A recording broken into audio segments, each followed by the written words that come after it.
Hello everyone and welcome to our channel. In front of me I have T-Rex Ultra 2, and in today's video I'm going to show you how to factory reset this watch by using the system settings on it. So let's get started.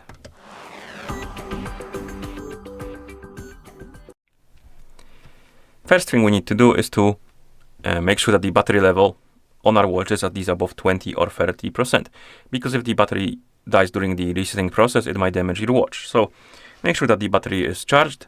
Once it is, open the menu by pressing the back button, then scroll through it, find the settings icon, and once you find it, tap on it, of course. In settings, scroll down and find the system option, and tap on it. And here, find the factory reset, and select it. And now we can confirm and start the resetting process, but you can also choose some data to retain. As you can see, we have types of data like local music, map, App Store apps, watch face, workout history, and scuba diving deco data. And we can check the boxes next to them.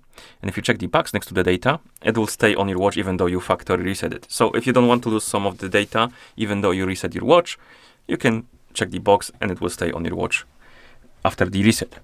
So check the boxes if you need them, and to start the resetting process, tap on confirm, and let's wait until the resetting process is complete.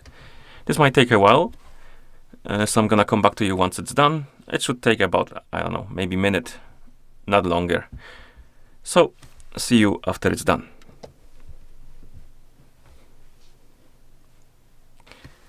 Okay, and once you see the list of languages on the screen, it means that the factory reset is complete. And that's how you factory reset this watch by using the system settings on it. Thank you for watching. If you found this video helpful, please consider subscribing to our channel and leaving a like on the video.